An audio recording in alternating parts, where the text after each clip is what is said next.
Reincarnation is a very simple subject. It's a very touchy subject, but it's very simple.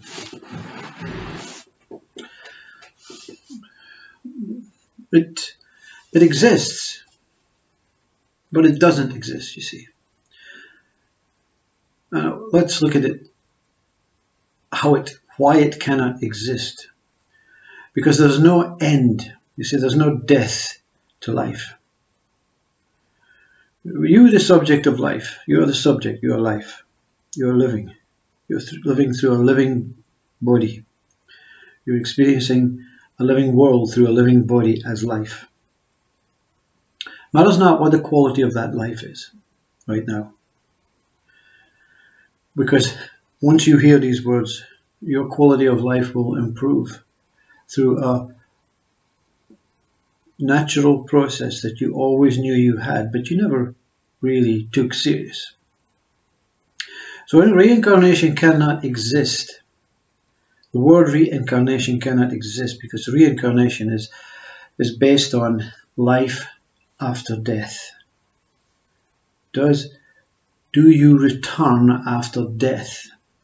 You see? Well, the body does not return. You see, the body just diminishes and fades and is recycled into this system.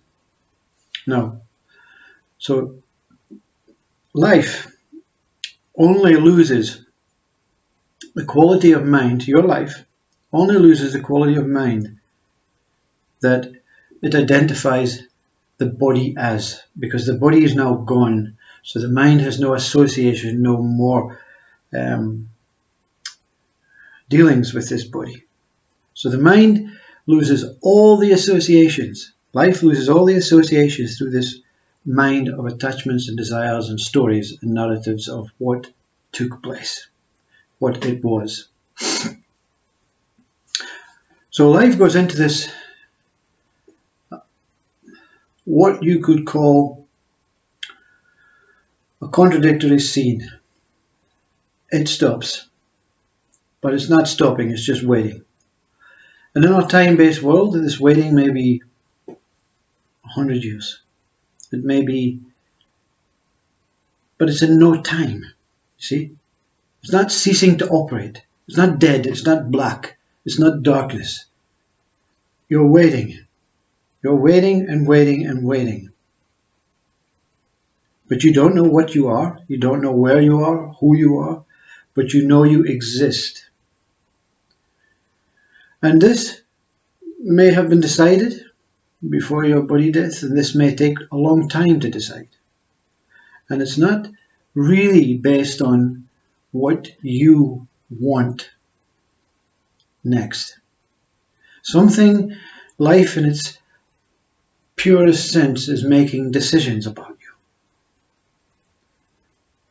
Because what remains after life that you and only you can associate with is the quality of mind that you have learned about yourself as this subject, and not through any object, not through your body, not through your knowledge, not through your conditioned, passed down,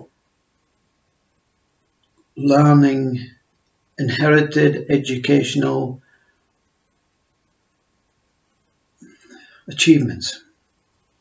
Because it's not you, you see. When you are taught things, it's someone else's life, quality of that one's life, the quality of that one's experience, the quality of that one's own dharma, own consistency of what it is here for. So all that is wiped clean. All the stuff that you learned, all the stuff that you knew, all the stuff that you inherited is gone. And then you say, so what's the point then? What's the point of this? What is the point of this? So therefore there is no more me. Yes, there is no more me. But there is something about you that remains. And what remains is that what you have discovered about yourself. That quality of mind, as you wait, or instantly be put into a new body, a form body, a spirit body, a soul body, whatever is coming next, whatever your life journey takes you on as life, will depend on the quality of what you have discovered about yourself. Now, these qualities are based on physical and spiritual and true, genuine inquiry. The physical qualities is how you reacted to relationships, not the story behind the relationships, not the people you related with, but the response of how you reacted to that relationship, how you reacted to nature, how you reacted to the experience, how you responded to that givingness, that beingness. All the rest, all the little sewing bits, the add-on tapestry of I did this and I went up this mountain and I took 25 days and I was so tired and I had no food. God is not interested. Life is not interested. The judge of what you're going to do next is not interested in the story. It's interested in the response of how you dealt with the situation. What your response was at the top. Not taking pictures of yourself. Not wanting immediately, I'm up, right? I must write a book. That moment of realization that you had inquired, discovered something physical, something of your capability, something of your response to being on top of the highest mountain in the world. That moment of joy, that moment of what did it mean to you? And then you have the inquiry, that self-inquiry, that internal inquiry that I want to find God. How determined were you? How much did you sacrifice? How desperate did you want to find something about God? Because to find something about God, you have to go through you. The only path, as Jesus Christ says, through me, the words, he gave you the words. He gave you the words. He didn't say, follow me, the bearded man with the stick and the sandals. Don't follow me, right? Don't follow my ways. Don't copy me. Don't try and reflect me. Through your me, I am is the way to God. So when you take the words through me, through me, through this me, somewhere within me, I am is the way, and at the end of the way is that what I seek. So you will not only discover you on the way through that door that Francis Assisi speaks about. I knocked on the door and it opened, I was on the other side. And behind, what is behind? What is behind within that door that is in you, that is in both sides? So it is the self-discovery of God, of spirituality, of religion. How did you behave in church? What is your response to church? What is your response to nature? What is your response to the world? What is your response to unifying? What is the response to all of these are qualities of accepting and moving on and trying to move away the story behind it. Yeah, I don't want to write a book. I just want to be on that mountain. I want to experience myself in the highest mountain. I want to experience myself making the coal fire. I want to take time. I want to look at the sticks. I want to wonder where the sticks came from. God's not going to sit down and say, where did the sticks come from? He's going to say, how did you make, what was your response to making the, it was nature. It was beautiful. It was tactile. And when I lit the flame, it was like my whole life had came alive.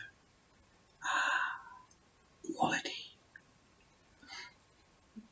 Reincarnation is whatever comes next, and wherever you, not that you person, not that you body, but that you quality of life appears in, will start from that where you left off.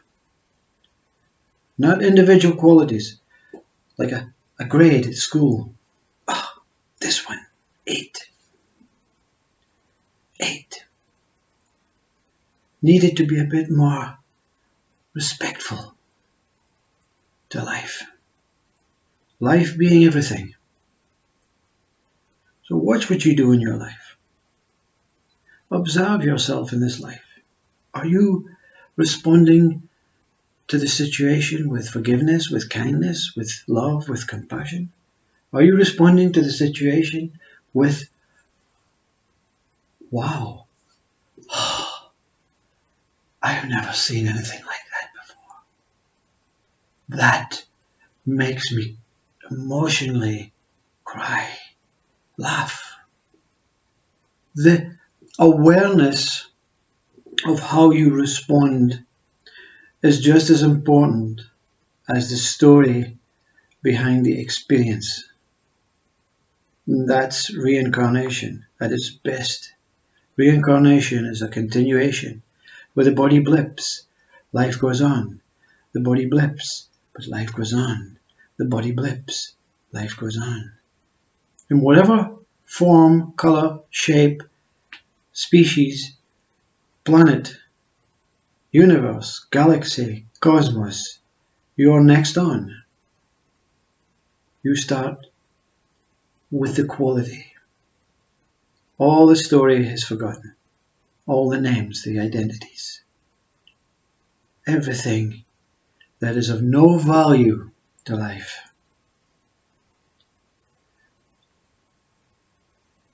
is wiped clean. Everything that life treasures is allowed, is shown. Carry on. Keep up the good work and learn more about yourself. Self-inquiry. Physical, spiritual, godly, self-worthy.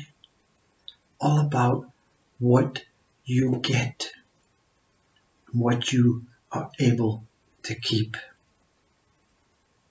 Means you somewhere through this journey will have this ability to remember every single thing about every single life and every single moment when you attain that quality of mind of God.